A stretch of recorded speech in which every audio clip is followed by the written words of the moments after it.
ಅಮ್ಮ ಏನ್ ಯಜಮಾನ್ರೆ ನಿಮ್ ಹುಡುಗಾಟ? ಹುಡುಗಾಟ ಅಲ್ಲ, ಚೆಲ್ಲಾಟ.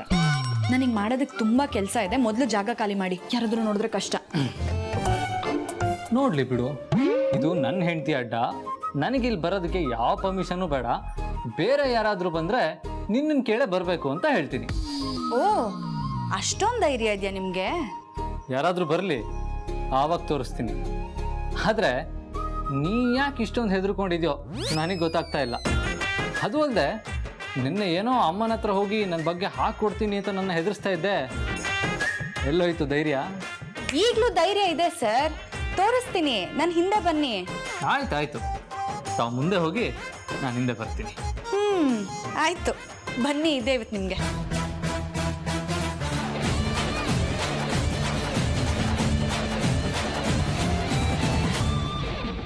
ಹಲೋ ಅವ್ರೆ, ನಾನು ಸುನಂದ ಮಾತಾಡ್ತಿದ್ದೀನಿ. Hi Sunanda, after long time. ಹೇಳಿ.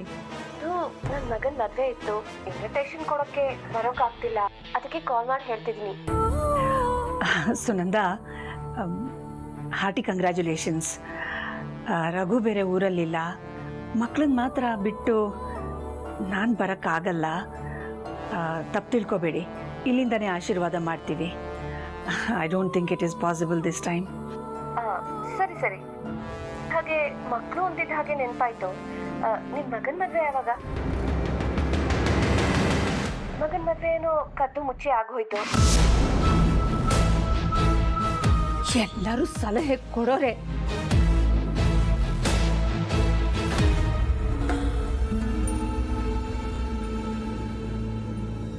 ಅಮ್ಮ, ಕಾಫಿ ಅಲ್ಲಿಡು.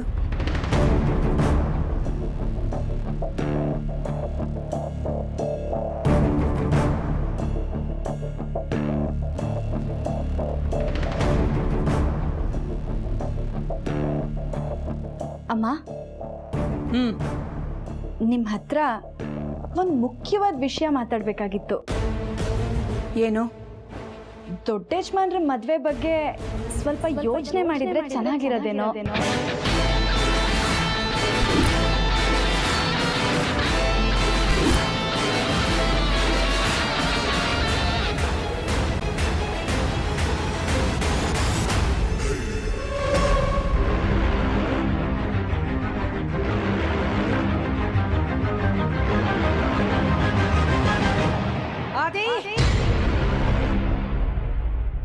ಪ್ರೀತು,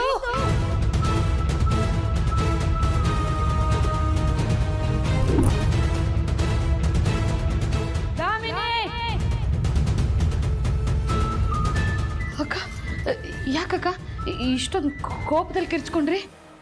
ಈ ಪಾರ್ವತಿ ಯಾರು?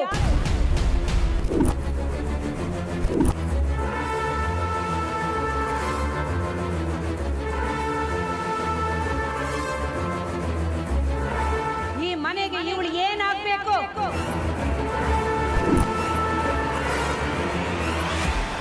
ಅಯ್ಯ, ಇದೆಂತ ಪ್ರಶ್ನೆ ಅಕ್ಕ? ಅವಳಿ ಮನೆ ಕೆಲಸದವಳಲ್ವಾ?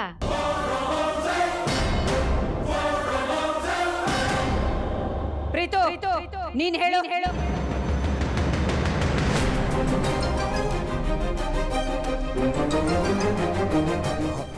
ಹೌದು ಮಾಮ್, ಪಾರ್ವತಿ ಈ ಮನೆ ಕೆಲಸದವಳೆ. ಆದಿ,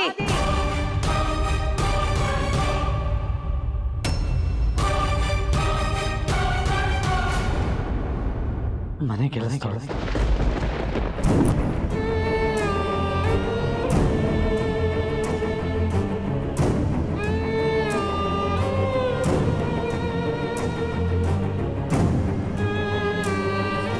ಏನ್ ವಿಷಯ ಮಾಮ್?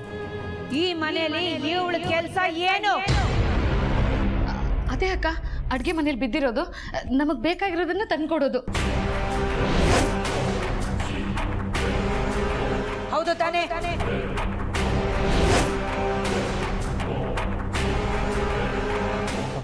ಹೌದು ಮಾಮ್. ಆದ್ರೆ ಇವಳು ಮಾಡಿದ ಕೆಲಸಕ್ಕೆ ಸಂಬಳ ತಗೊಂಡು ಹೋಗೋದು ಬಿಟ್ಟು ನನ್ನ ಮಗನ ಮದುವೆ ಬಗ್ಗೆ ನನಗೆ ಸಲಹೆ ಕೊಡಕ್ ಬರ್ತಾಳೆ.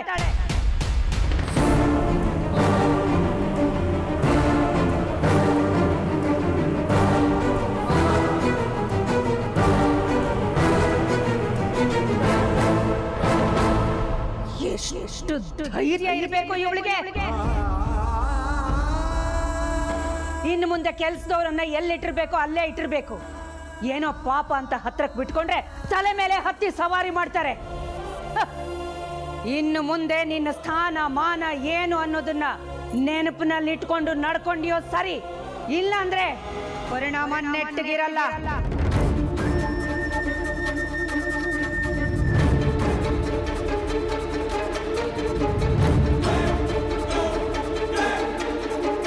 ಬೈರಿ ಅಕ್ಕ, ಚೆನ್ನಾಗಿ ಬೈರಿ.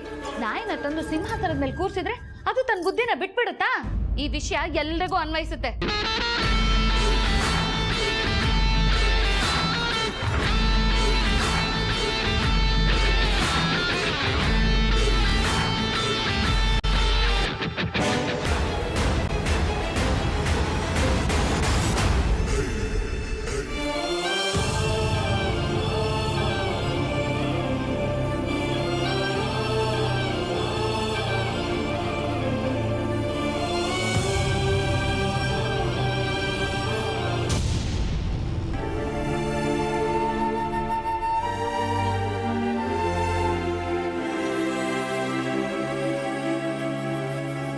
ನೀನು ಅಮ್ಮನ ಹತ್ರ ಹೋಗಿ ನನ್ನ ಬಗ್ಗೆ ಹೇಳಿ ನನ್ನ ಸಿಕ್ಕಾಕಿಸ್ತೀಯಾ? ಚಾಲೆಂಜಾ?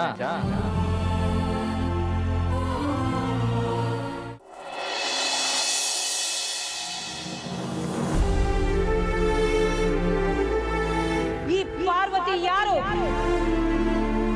ಈ ಮನೆಗೆ ಇವಳು ಏನಾಗ್ಬೇಕು? ಎಷ್ಟು ಧೈರ್ಯ ಇರಬೇಕು ಇವಳಿಗೆ. ಮಾಡಿದ ಕೆಲಸಕ್ಕೆ ಸಂಬಳ ತಗೊಂಡು ಹೋಗೋದು ಬಿಟ್ಟು ನನ್ನ ಮಗನ ಮದುವೆ ಬಗ್ಗೆ ನನಗೆ ಸಲಹೆ ಕೊಡಕ್ ಬರ್ತಾಳೆ.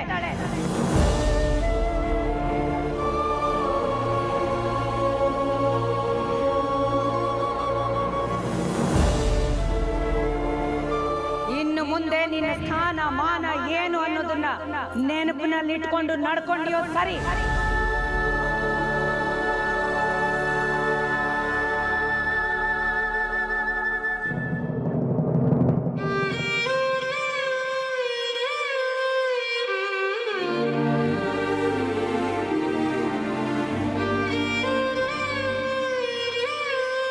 ಅಮ್ಮ ಬೈದ್ರು ಅಂತ ಹೇಳ್ತಾ ಇದೀಯಾ? ಅವ್ರ ಪರವಾಗಿ ನಾನು ನಿನ್ನ ಕ್ಷಮೆ ಕೇಳ್ತೀನಿ. ನೀವ್ಯಾಕೆ ಕ್ಷಮೆ ಕೇಳ್ತೀರಾ? ಸುಮ್ಮನಿರ್ಲಾರ್ದೆ ಮೈ ಮೇಲೆ ಇರುವೆ ಬಿಟ್ಕೊಂಡ್ರು ಅನ್ನೋ ಹಾಗೆ ನಿಮ್ಮ ಮದುವೆ ಬಗ್ಗೆ ಮಾತಾಡಿ ತಪ್ಪು ಮಾಡಿದ್ ನಾನು. ಅಮ್ಮ ಹೇಳಿದ್ದು ಸರಿಯಾಗೇ ಇದೆ. ಎಷ್ಟೇ ಆದ್ರೂ ನಾನು ಈ ಮನೆಗೆ ಕೆಲಸದವಳ ಥರ ಇದ್ರೇನೆ ನನಗೆ ಮರ್ಯಾದೆ. ಅದನ್ನ ಬಿಟ್ಟು ಮನೆ ಯಜಮಾನಿಗೆ ಸಲಹೆ ಕೊಡೋದಕ್ಕೆ ಹೋದ್ರೆ ಅವ್ರು ಸುಮ್ಮನೆ ಬಿಡ್ತಾರ? ಅದು ಅಲ್ಲದೆ ಈ ಮನೇಲಿರೋ ರಾಜನ್ನೇ ಇಷ್ಟಪಟ್ಟು ಪ್ರೀತಿಸೋದು ತಪ್ಪು ಅಂತ ಅನ್ನಿಸ್ತಾ ಇದೆ.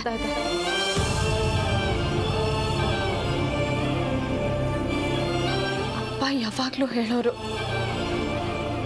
ದೊಡ್ಡ ಮನೆಯವರು ನಮ್ಮನ್ನ ಹತ್ರ ಬಿಟ್ಕೊಂಡಿದ್ದಾರೆ ಅಂದ್ರೆ ಅದು ಅವ್ರ ದೊಡ್ಡತನ, ನಾವು ನಮ್ಮ ಮಿತಿ ಮೀರಬಾರ್ದು ಅಂತ. ಚಪ್ಪಲಿ ಜಾಗ ಯಾವತ್ತಿದ್ರು ಮನೆಯಿಂದ ಆಚೆ ಅಥವಾ ಮನೇಲಿ ಯಾವುದೋ ಒಂದು ಮೂಲೆಯಲ್ಲಿ ಅನ್ನೋ ಅರಿವು ನನಗೂ ಇತ್ತು. ಆದರೆ ಮಧುರವಾದ ಭಾವನೆಗಳು ನನ್ನ ಬುದ್ಧಿನ ಮಂಕ್ ಮಾಡ್ತು. ಆಗ ನಾನು ಮಿತಿ ಮೀರಿ ನಡ್ಕೊಳ್ಳೋದಕ್ಕೆ ಶುರು ಮಾಡಿದೆ. ಅಖಿಲಮ್ಮ ಇವತ್ತು ಆ ರೀತಿ ಮಾತಾಡಿ ನನ್ನನ್ನು ಎಚ್ಚರಿಸಿದ್ರು. ಈಗಲೂ ನನಗೆ ಅಳು ಬರ್ತಿರೋದು ಅಖಿಲಮ್ಮ ಬೈದಿದ್ದಕ್ಕಲ್ಲ, ನಿಮ್ಮ ಮದುವೆ ಬಗ್ಗೆ ಯೋಚನೆ ಮಾಡಿ ಅಂತ ಹೇಳಿದ್ದಕ್ಕೆ ಅವ್ರ ಕೈಯಲ್ಲಿ ಸಹಿಸ್ಕೊಳ್ಳೋದಕ್ಕಾಗಲಿಲ್ಲ. ಇನ್ನು ನೀವು ಪ್ರೀತಿಸ್ತಿರೋ ಹುಡುಗಿ ನಾನೇ ಅಂತ ಗೊತ್ತಾದ್ರೆ ಅವ್ರು ಸಹಿಸ್ಕೋತಾರ?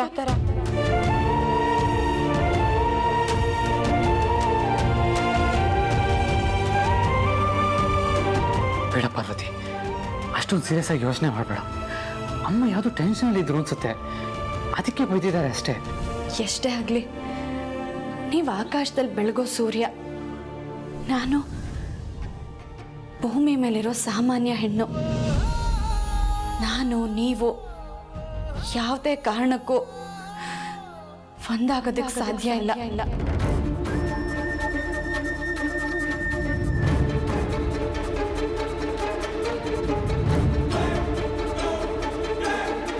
ಪಾರ್ವತಿ, ಏನು ಹೇಳ್ತಾ ಇದೀಯಾ? ನಾನು ಸರಿಯಾಗೇ ಹೇಳ್ತಾ ಇದ್ದೀನಿ ಯಜಮಾನ್ರೆ. ದಯವಿಟ್ಟು ಇನ್ನು ಮುಂದೆ ನನ್ನ ಬಗ್ಗೆ ಯೋಚನೆ ಮಾಡೋದನ್ನ ಬಿಟ್ಟು ಹೊಸ ಆಲೋಚನೆಗಳೊಂದಿಗೆ ಹೊಸ ಬದುಕನ್ನು ಕಟ್ಕೊಳ್ಳೋದಕ್ಕೆ ಶುರು ಮಾಡಿ. ಯಾವತ್ತಿದ್ರು ನಾನು ಆಳು, ನೀವು ಅರಸ. ಯಾವ ಕಾರಣಕ್ಕೂ ಇದು ಬದಲಾಗೋದಿಲ್ಲ. ಇದನ್ನ ತಿದ್ದೋದಕ್ಕೂ ಆಗಲ್ಲ.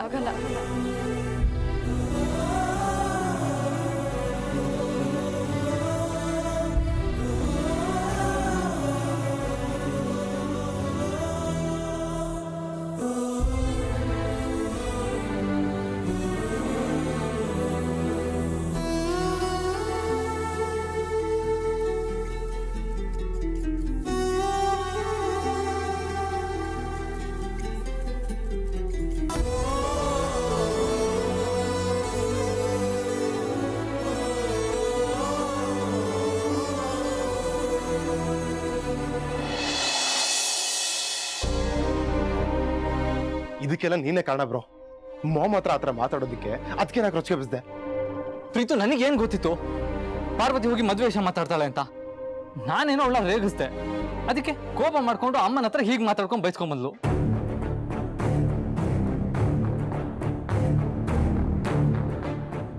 ಬಟ್ ನೀನು ಹೇಳ್ದಾಗೆ ಪಾರ್ವತಿದು ಇದ್ರಲ್ಲಿ ಏನೂ ತಪ್ಪಿಲ್ಲ ಪ್ರೀತು.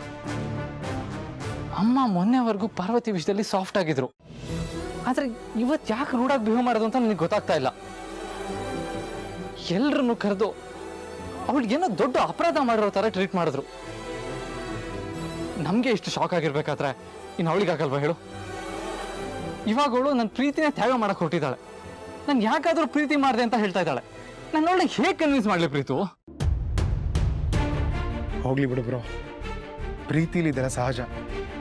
ಇಷ್ಟು ದಿನ ಖುಷಿಯಾಗಿದ್ರಿ, ಇವತ್ತು ಬೇಜಾರಾಗಿದ್ದೀರಾ.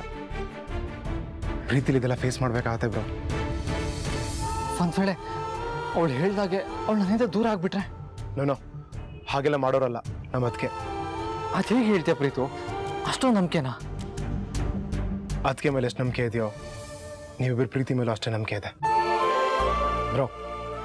ಟೈಮ್ ಪಾಸ್ಗೆ, ಕ್ರೇಜ್ಗೆ, ಶೋಕಿಗೋಸ್ಕರ ಲವ್ ಮಾಡೋರ ಮಧ್ಯೆ ನೀವಿಬ್ರು ಬೇರೆ ಸ್ಥಾನದಲ್ಲಿ ನಿಲ್ತೀರಾ. ಇಬ್ಬರಿಗೂ ಮೆಚುರಿಟಿ ಇದೆ, ಜೀವನ ಏನಂದ್ರೆ ಚೆನ್ನಾಗಿ ಗೊತ್ತಿದೆ, ಪರಿಸ್ಥಿತಿನ ಹೇಗೆ ಹ್ಯಾಂಡಲ್ ಮಾಡಬೇಕು ಅಂತಲೂ ಗೊತ್ತಿದೆ. ಅದು ಅಲ್ಲದೆ ಇಬ್ಬರು ಒಬ್ಬರನ್ನೊಬ್ಬರು ಪ್ರಾಣಕ್ಕಿಂತ ಹೆಚ್ಚಾಗಿ ಪ್ರೀತಿಸ್ತಾರೆ.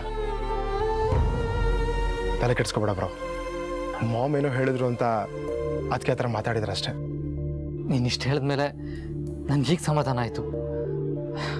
ಆದರೆ ಪಾರ್ವತಿನ ಹೇಗೆ ಸಮಾಧಾನ ಮಾಡೋದು ಗೊತ್ತಾಗ್ತಾ ಇಲ್ಲ.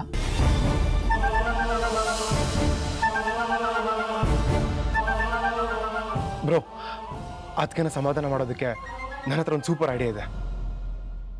ಏನು?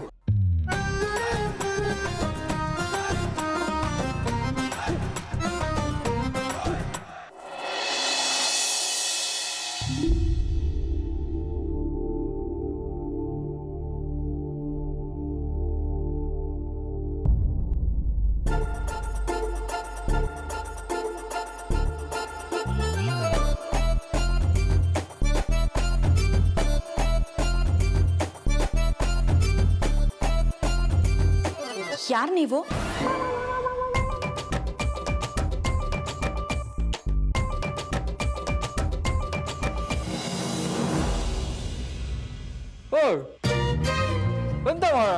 ಎಂತ ಸಮಾಚಾರ? ಯಾರು ನೀವು ಅಂದೆ? ನಿಮ್ಮ ಏನಂದ್ರಿ? ಎಂತ ಮಾಡತ್ತಿ? ಮೊಂಡೆ ವಿಷಯ ಆಯ್ತಾ? ನಾನು ನಿಮ್ಮ ಹಾಗೆ ಅಡುಗೆ ಮಾಡಲು ಸ್ನೇಹಗೊಂಡಿರುವ ಭಟ್ಟ ಅಂದೆ. ನನ್ನ ಹೆಸರು ಮಂಜುನಾಥ. ನಮ್ಮ ಅಪ್ಪನ ಹೆಸರು ಮಾಸ್ಟರ್ ಮಂಜುನಾಥ. ಅವರಪ್ಪನ ಹೆಸರು ಮಲ್ಪೆ ಮಂಜುನಾಥ. ಅವರಪ್ಪನ ಹೆಸರು ಗೊತ್ತಿಲ್ಲ. ಆದರೆ ನಮ್ಮ ಮನೆ ದೇವರ ಹೆಸರು ಧರ್ಮಸ್ಥಳ ಮಂಜುನಾಥ. ಚಂದ ಉಂಟಲ್ಲ? ಯಾರು ನಿಮ್ಮನೇಲಿ ಕರ್ಸ್ಕೊಂಡಿದ್ದು? ಇನ್ಯಾರು? ಈ ಮನೆ ಯಜಮಾನಿ ಅಖಿಲಾಂಡೇಶ್ವರಿ ಅಮ್ಮ ಅವರು. ಆನ್ಲೈನ್ನಲ್ಲಿ ಅಪಾಯಿಂಟ್ಮೆಂಟ್ ಮಾಡಿಕೊಂಡಿದ್ದು ಗೊತ್ತುಂಟು. ಅಯ್ಯೋ ಮಂಜುನಾಥ, ನಾನಿಲ್ಲಿಗೆ ಬಂದದ್ದು ನಿಮಗೆ ಗೊತ್ತೇ ಇಲ್ಲವೇ? ಛೇ ಛೇ ಛೇ ಛೇ ಛೇ, ಎಂತ ಅನಾಹುತ ಆಯಿತು. ಅಲ್ಲ, ಅದಕ್ಕೆ ಅಂತ ನಾನಿದ್ದೀನಲ್ಲ, ನಿಮ್ಮನ್ನ ಯಾಕೆ ಕರ್ಸ್ಕೊಂಡ್ರು?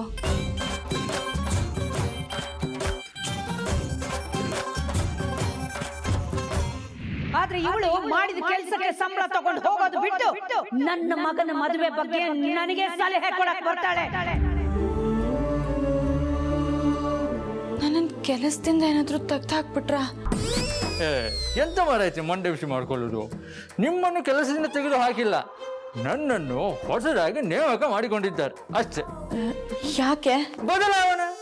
ಬದಲಾವಣೆ ಜಗದ ನಿಯಮ ಅಲ್ಲವೋ? ನಿಮ್ಮ ಕೈ ರುಚಿ ತಿಂದು ತಿಂದು ಈ ಮನೆಯವರಿಗೆ ಬೇಸರ ಬಂದಿದೆಯಂತೆ. ಅದಕ್ಕೆ ನನ್ನನ್ನು ನೇಮಕ ಮಾಡಿಕೊಂಡಿದ್ದಾರೆ. ನನ್ನ ಕೈ ರುಚಿಗಾಗಿ ಕಾತುರದಿಂದ ಕಾಯುತ್ತಿದ್ದಾರೆ. ಯಾರು? ಅದೇ ಇದ್ದಾನಲ್ಲ, ಈ ಮನೆಯ ಕಿರಿಯ ಯಜಮಾನ ಆದಿತ್ಯ. ಏನ್ರಿ, ನಮ್ಮ ಯಜಮಾನ್ರನ್ನ ಹೆಸರಿಡ್ದು ಕರಿತಿದ್ದೀರಾ? ಎಷ್ಟ್ರಿ ಕೊಬ್ಬು ನಿಮ್ಗೆ? ನಾನು ಈಗಲೇ ಹೋಗಿ ನಮ್ಮ ಯಜಮಾನ್ರ ಹತ್ರ ಕೇಳ್ತೀನಿ, ಯಾಕೆ ಈ ರೀತಿ ಮರ್ಯಾದೆ ಕೊಡ್ದಿರ ಬಟ್ಟನ್ ಇಟ್ಕೊಂಡಿದ್ದೀರಾ ಅಂತ. ಅವನನ್ನಲ್ಲ, ಅವನ ಅಪ್ಪನನ್ನು ಬೇಕಾದ್ರೂ ಹೋಗಿ ಕೇಳಿಕೋ. ಏನೋ ಅಂದೆ? ಅಲ್ಲ, ನಿನ್ನ ಕಿವಿ ಕೇಳಿಸುವುದಿಲ್ಲವೋ? ಅವರ ಅಪ್ಪನನ್ನು ಅಲ್ಲ, ಅವನ ಅಮ್ಮನನ್ನು ಬೇಕಾದ್ರೂ ಹೋಗಿ ಕೇಳಿಕೋ. ಈ ಮಂಗಳೂರು ಮಂಜುನಾಥ ಅದು ಯಾವುದಕ್ಕೂ ತಲೆ ಕೆಡಿಸ್ಕೊಳ್ಳುವುದಿಲ್ಲ. ನೋಡು ಹುಡುಗಿ, ನನ್ನ ಬಳಿ ಇರೋದು ನಾನು ಹಾಕಿಕೊಂಡಿರೋ ಒಂದು ಜೊತೆ ಬಟ್ಟೆ, ಅದರ ಜೊತೆ ಈ ಹೊಟ್ಟೆ. ಅವರು ಬೇಕಾದರೆ ನನ್ನ ಕೆಲಸವನ್ನು ಕಿತ್ತುಕೊಳ್ಳಬಹುದು, ಆದರೆ ಇವೆರಡನ್ನು ಕಿತ್ತುಕೊಳ್ಳಲಾಗುವುದಿಲ್ಲ. ಗೊತ್ತುಂಟಾ? ಯೋ, ಸಾಕ್ ಮುಚ್ಚಯ್ಯ ಬಾಯ್ನ. ನಾನು ಅವಾಗ್ಲಿಂದ ನೋಡ್ತಾ ಇದ್ದೀನಿ, ನಾನು ಮಂಗಳೂರು ಮಂಜುನಾಥ ಅದು ಇದು ಅಂತ ಬರೀ ಬೊಡಾಯಿ ಕೊಚ್ಕೋತಾ ಇದ್ಯಾ? ಏನ್ ನೀನ್ ಅಡ್ಗೆ ಮಾಡೋದು? ನಿನಗಿಂತ ನಿಮ್ಮ ಅಪ್ಪನಾಗ ಅಡ್ಗೆ ಮಾಡಿ ತೋರಿಸ್ತೀನಿ, ಗೊತ್ತೇನೋ ನಿನ್ಗೆ? ಹೌದಾ? ಎಂತ ಬುಡೆ ಬಿಡುದಾ? ಬುರುಡೆ ಅಲ್ಲ, ನಿನ್ ಮಾತಿಗೆ ಕೌಡೆ ಕಾಸಿನ ಕಿಮ್ಮತ್ತು ಕೊಡಲ್ಲ ಈ ಪಂಡ್ರಾಪುರದ ಪಾರ್ವತಿ. ಯವ್, ಯಾಕೆ ಏನಾಗ್ತಾ ಇದ್ಯಾ? ಎಂತ ಎಂತ ನಿನ್ನ ಹೆಸರು? ಪಂಡರಾಪುರದ ಪಾರ್ವತಿಯ? ಹೋ, ಚಂದ ಉಂಟು. ಎಂತ ಲಗ್ನ ಆಗುಂಟಾ? ಯಾಕೆ ಆಗ್ಲಿಲ್ಲ ಅಂದ್ರೆ ನೀನೇನ್ ಬಂದ್ ಬಾಳ್ ಕೊಡ್ತೀಯಾ? ನೀನು ಒಪ್ಪುದಾದ್ರೆ ನೋಡುವ ಮಾರಾಯ್ತಿ. ಅಯ್ಯೋ, ನಿನ್ನ ಅಜ್ಜಿ ನನಗೆ ಬಾಳ್ ಕೊಡ್ತೀನಿ ಅಂತೀಯ? ಎಷ್ಟೋ ಧೈರ್ಯ ನಿನಗೆ?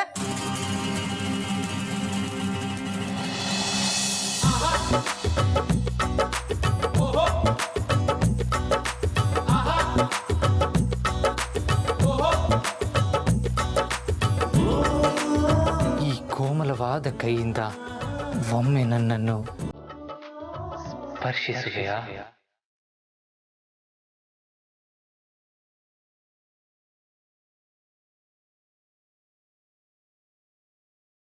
ಈ ಸುಂದರವಾದ ಕಣ್ಣುಗಳಿಂದ ನನ್ನನ್ನೊಮ್ಮೆ ದಿಟ್ಟಿಸಿ ನೋಡುವೆಯಾ?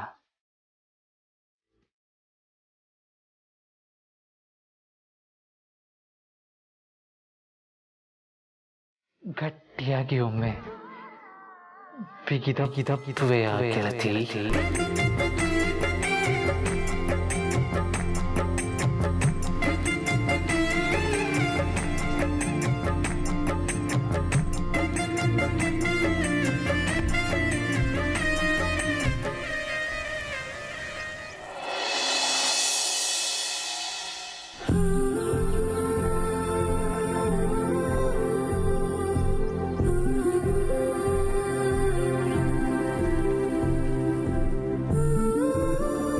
ಯಜಮಾನ್ರೆ, ನೀವಾ?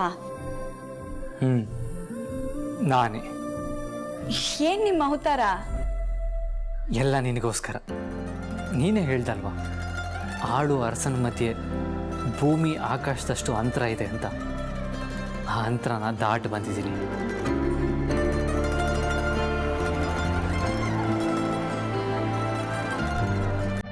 ನಾನು ಅಡ್ಗೆಯವನಾದ್ರೆ ನೀನು ನನ್ನ ದೂರ ಇಡಲ್ಲ.